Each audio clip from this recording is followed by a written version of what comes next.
and welcome to Inside Government.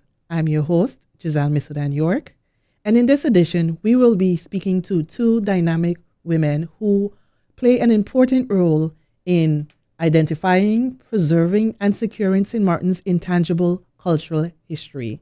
We have one of these women here with us today. I have with me Shireen Duncan Alambi of the Department of Culture. Welcome, Shireen. Thank you for being here. Hi, Giselle. Thank you for having me. Can you start off by telling us your position at the Department of Culture and what role that plays and you and your department play in identifying and preserving St. Maarten's culture? Yes, I am a policy advisor at the Department of Culture within the Ministry of Education, Culture, Youth, and Sport, and I am tasked with creating projects and policies that have to do with intangible cultural heritage and cultural development.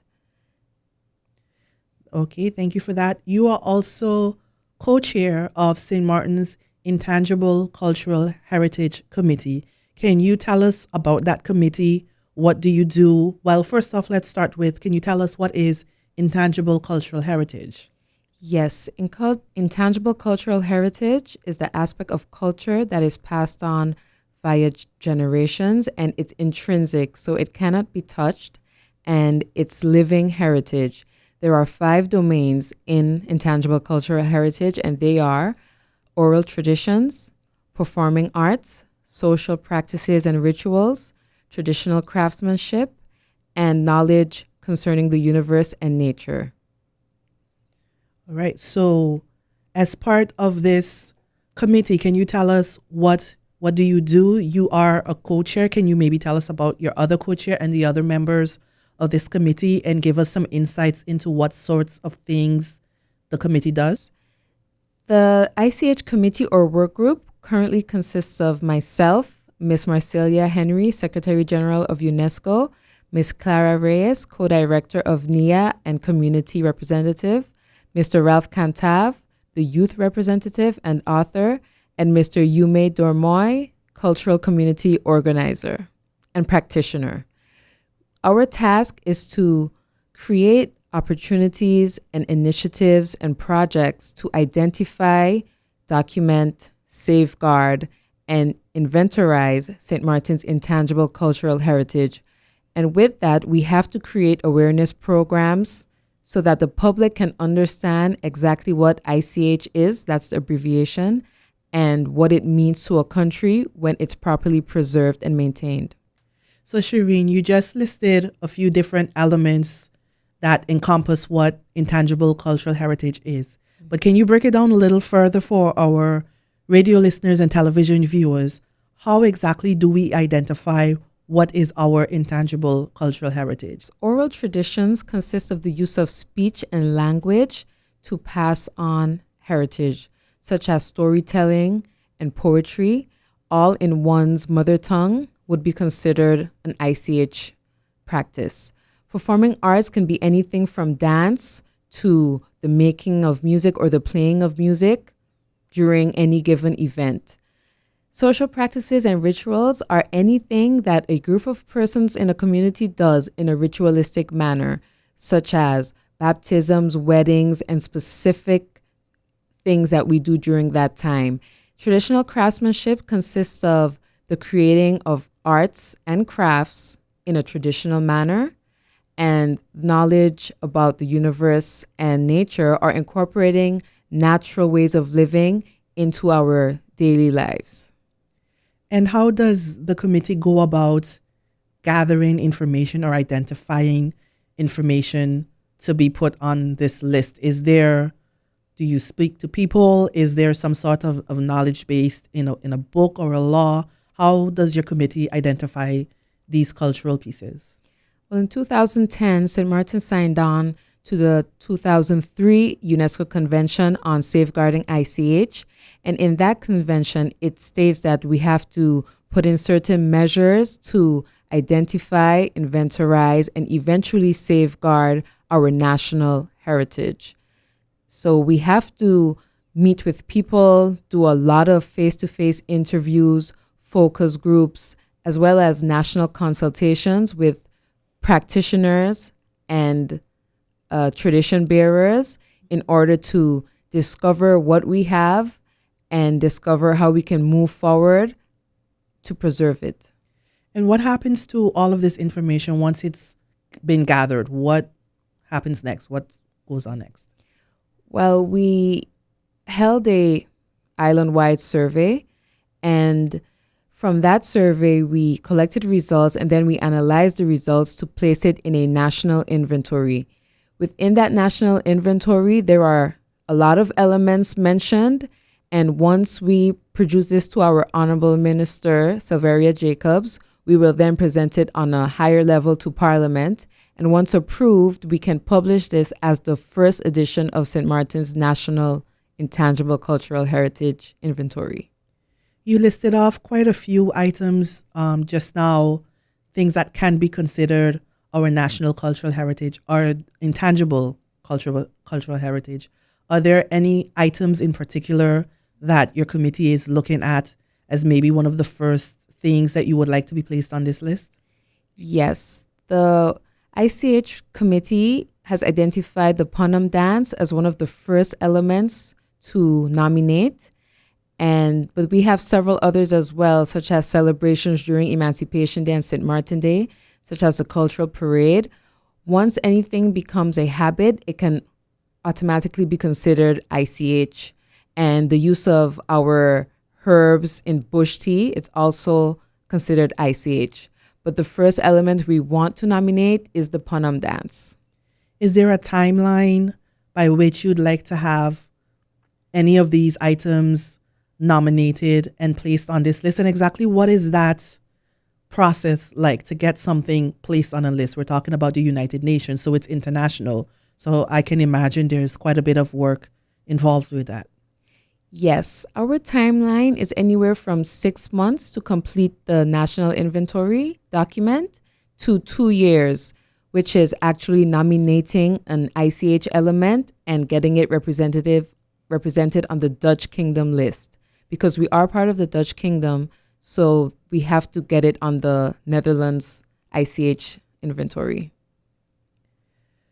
Now, this seems like a lot of work to place an item on a list. And while it is important, of course, for us to identify our heritage, is there some sort of protection that we get once it's placed on the list? What exactly would the benefit be to placing these items on the Intangible Cultural Heritage list? Yes, UNESCO is emphasizing safeguarding. So we would have to be very focused on getting everyone aware that these ICH elements exist and that everyone plays a part in the community to preserve it. So the important thing is having it live on and passed on from generation to generation. And once something is on a published list, you get worldwide recognition. And this can also contribute to heritage tourism because, we may have some tourists that say, well, we want to see what this Punam dance is about now that it's on an official national inventory. Members of your committee, yourself included, recently traveled to Bonaire for a UNESCO training. In our next segment after the break, we will speak to your co-chair, Ms. Marcelia Henry, and get her take on what happened in Bonaire and the things that St. Maarten learned there and were able to bring back. But can you briefly tell us about your experiences in Bonaire? Yes, Bonaire has been our fourth and final joint training consisting of the Dutch Caribbean islands and Suriname. And within this specific training, our main focus was nomination procedures. So we had a Dutch ICH representative come and explain to us what are the best practices to getting an item inventoried and nominated to UNESCO. It's an entire application procedure and it's very detailed. So an entire committee would have to be in place, which we are now, to get this achieved. Okay, that brings us to the end of our part of the interview. Shireen, I'd want to thank you for once again taking the time to come in and give this interview. Thank you for having me. It's been a pleasure.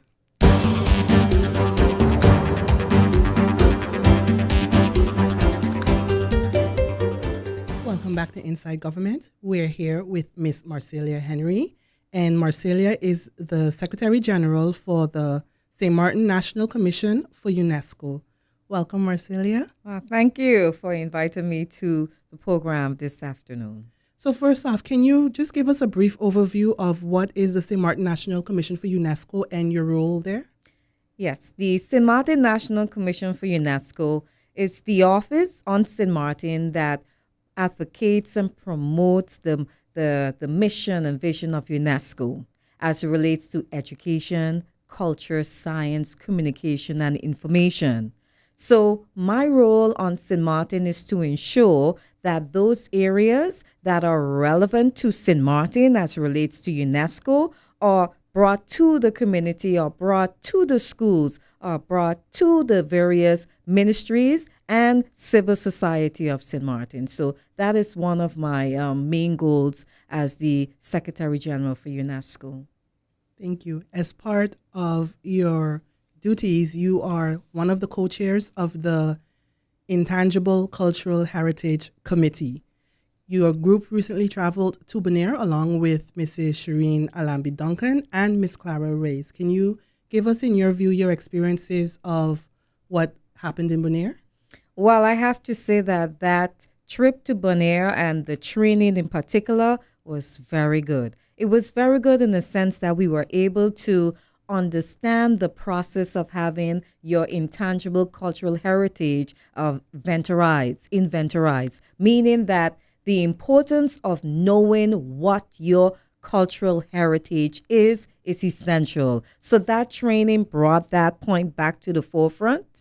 And not only for us to know what it is on St. Maarten, but for us to document it, for us to safeguard it, and then for us to share it with the world in general. So one of the trainings in Bonaire required us to start the process of writing a nomination and proposal where we can pick a particular aspect of St. Maarten's intangible cultural heritage and say to UNESCO, we think that this is beautiful, essential, needs to be shared to the world, and therefore it has significance, and therefore we would like it to be recognized as such. So the training provides us with those skills, technical skills that we needed, and it also reconfirmed that what we have started back in 2014 has to be continued. Okay, according to the press release issued, there were also a few other islands that participated in this work study. Can you elaborate to those islands and describe St. Maarten's participation along with those islands and maybe compare maybe where we are to those islands? Sure. You had the Dutch Caribbean and Suriname, meaning we had Saba, Statia, St. Maarten, Aruba, Bonaire, Curacao, and Suriname. There was also representation from the Netherlands, the Cultural Heritage, let's say, training center or institution there. There was a representative there. And then we also had the Jamaica Kingston Cluster Office, UNESCO's office from there, which St. Maarten falls under. There was representation from there, from the office. And then our facilitators came from Belize and also from Jamaica. So if I go back to the question as to comparison as to where we are, I can mention that the Saba and Statia, they have started a process where they too have put together a draft inventory, meaning that they have said they have went to the various persons in the community to find out what is Saba and Statia's intangible cultural heritage. So they have that, and St. Maarten has done that too. How have we done that? We have had community sessions where we have met with different senior citizens. We have met with the cultural groups. We have had national consultations where we ask these various persons to let us know what is St. Maarten's intangible cultural heritage. And then we took it a further step last year where we asked the wider community, where we had this survey and we said, community, this is your opportunity to let us know what you consider to be St. Maarten's intangible cultural heritage. And I had to say that we have collected over 230 surveys from the community, thus giving us another element, another confirmation as to the information as what they consider to be St. Maarten. As it relates to Sabre and Stacia, they have not done the survey as yet. And if I were to bring Aruba, Bonaire, and Curacao, they too have not done a survey. So as it relates to St. Maarten was the initiator for having this survey being constructed by Miss Shireen Alambi Duncan and my person. And then we also got the feedback from the facilitators as well. But I can say, as it relates to Aruba, Bonaire, and Curacao, just like the two other islands, they too have a draft inventory. So every one of the islands have a draft inventory stating that this is the first step in saying or gathering information from persons within the community. Okay, so this was a 5-day workshop. Yes, it was. And I know you probably learned or did different things every day, but take us through a typical day. A typical day one, the islands every day, well, let's start with day one. Each island had to give a presentation as to what they have done. That's one thing with UNESCO cluster office and also that of the Netherlands. I can mention that the Netherlands, the Ministry of Education there, they have also provided the funding that allow us to have this training. So each island had to state what they have done within the year time that we have met, and also to propose to share what we will be doing, as the process continues. So that was shared on day one. Also on day one started the process of the facilitators showing us what a nomination looks like. From day two and day three, then they started the process of having us working on a nomination. So we had to first identify a particular intangible cultural heritage that the Dutch kingdom all of us consider to be a shared heritage that we would like to see jointly nominated to UNESCO. So that took place. But then we also had the opportunity for us to identify intangible cultural heritage from each of our islands, which we consider as being worthy enough to have it submitted to UNESCO. And I have to say for St. Maarten, we consider the Panam dance to be St. Maarten's and original to our island. And that is one of the intangible cultural heritage elements that we consider worthy of a possible UNESCO nomination. So that took place on the second day. On the third day, the fourth and the fifth day, now we went out to the field, meaning we got to see aspects of Bonaire's cultural heritage. So that is also a vital part of the training. We need to also see and experience the cultural heritage of the country itself, of Bonaire. And then by the last day, we had to present the nomination that we have been working on from the second and third day. Okay. This, as I understand it, was the second phase or the second part of the training. Of the training. Can you take us back a little bit to the first part and what that was about? Sure. The first training took place way back, I believe in either 2013. So there are many different phases of the training that has taken place. 2013, I believe, or even 12, there was an introduction as to what is intangible cultural heritage, and that took place in Aruba. And then from Aruba, that was presented. It was something new to the various islands. And that was brought forward by the Netherlands. And they also proposed that they will be providing the funding to allow the different islands to, start that inventorizing process of finding out what it is for them. So that took place in Aruba. Then the other phase of the training took place on St. Maarten. That was way back in 2014. And when I'm talking about the jumping from Aruba to St. Maarten, I'm talking about the joint trainings when we had all of the various islands together. So in St. Maarten now, we had to look at the field inventory exercise. The field inventory exercise, now you're looking as, okay, you want to go out into the field to interview different persons about our cultural heritage. What is it that you have to do? So St. Martin, so the joint training on St. Martin prepared us for that process. And it also gave us the foundation to what is this Intangible Cultural Heritage Convention really about. So St. Martin set the phase for that. So then when we went to the other joint training, which was now in Curacao, then we went into the field. Then we went to start the process of interviewing persons. There we also got the training on how do you interview persons? What is the form that would have to be filled out? So that training was provided in Curacao.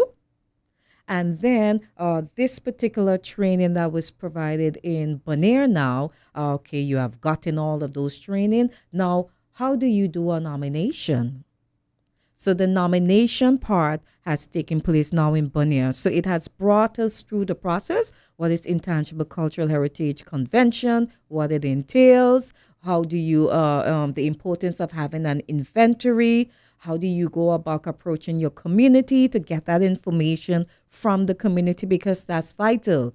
You can't have something that says this is our St. Martin Intangible Cultural Heritage if you have not touched base with the people within the community. They have to be part of that process. So the training provides us with that. Okay, you got that. Now, okay, now what skills do you need to gather that information? And then finally, how do you put together a nomination if you want to submit it to UNESCO? So you've been to Bonaire, you've gathered all of this information. What is next for the committee now that you're back in St. Martin? How do you move forward? Well, for the next phase, which we will be doing, our intention is as of June to start the second or the third phase. I will refer to it as second going to third, where we're going back to the community. We gathered, we did our community consultations, we did our national consultation, we did our survey. Now we have all this information that we gathered. Now we need to bring it back to you. What do you consider? So reconfirmation, even before we move on to the next phase, which will be to present this inventory to the Minister of Education, Culture, Youth, and Sports. Great. You are also, in keeping with intangible cultural history, you're also in the midst of conducting a field survey with the students of some of our local high schools. So what has that experience been like? This is actually the second time that I've done this project, which is the field inventory exercise. And this exercise is basically the objectives that I put in place. One, they need to know what is intangible cultural heritage. Not only that, what is cultural heritage and the significance of it. And that particular information and background information needed to be provided. And then we had to focus on St. Martin to build that pride for St. Martin's cultural heritage. So that was another objective of this project. So we kind of provide them with that information because we're not fully aware how much is covered within the school's curriculum. So therefore, we felt that we needed to provide them with that information first. And then we started the process of training where we provided them, all right, you want to go into the community, you're interested about St. Martin's cultural heritage, you have selected one particular item you want to research, you have identified maybe possible persons. What do I need to do before I go out there? So we provided them with interviewing skills. So they got training on how to interview an individual if they're going out into the community. We also provided them with the video taping skills with the camera, so they know the different techniques how to put together with, filming, so they got that experience. And then we also had to touch on, before you go out into the community, you're going to be gathering this information, you need to obtain consent from the individual. And you need to get consent because this information that you're recorded is going to be made available to everyone. So you need to ensure you have the consent of those individuals because you're going to be sharing it and disseminating it. So we touch on all of those different things. And then we went out into the field. And for this particular field inventory exercise, I chose to have them focus on our local drinks and our local desserts. So they got to go to the community. In particular, I have to thank Miss Orita Duzanzang. She was one of the persons, who we refer to as practitioners, persons who still produce and practice the making of our local drinks, such as the marby, such as the making of the ginger beer and the passion fruit and all of those different drinks. She still does that. Along with, she also invited a gentleman by the name of Mr. Eric Webster. So he was there with his marby bark and so forth, showing the children what the tree looks like, how you prepare it. So they got that. And then we had a Miss Veronica Arnell. Yes, I have Arnell. And she provided them with the history of the bush teas. So she went through all the different phases. This bush is used for this one, and this is what you use. So she provided them with that knowledge of the teas and the different bush and how the different remedies that you can use. So that was also a nice space. That was for the local drinks on St. Maarten. But then the second group, because we have two groups, the other group now focused on the local desserts. So they got to see how the sugar cake was made.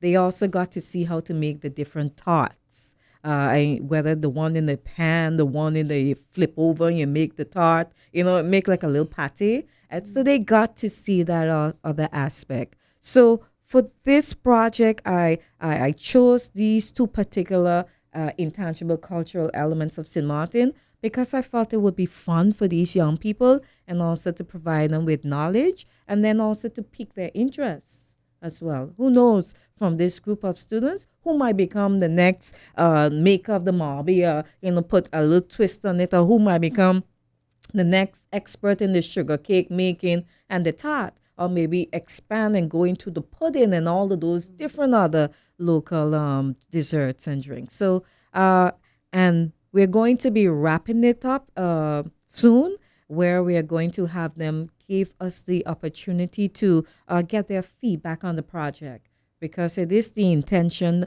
to have this also be expanded to the different schools. So this is the second time that it has been piloted. One I solely did with different youth organizations.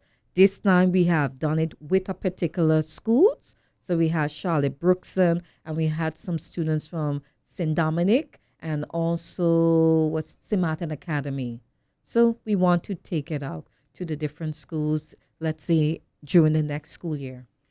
Once again, Marcelia, thank you. And thank you as well. This has been another installment of Inside Government from the Department of Communications. I am your host, Giselle Misudan York, and we will see you guys next time.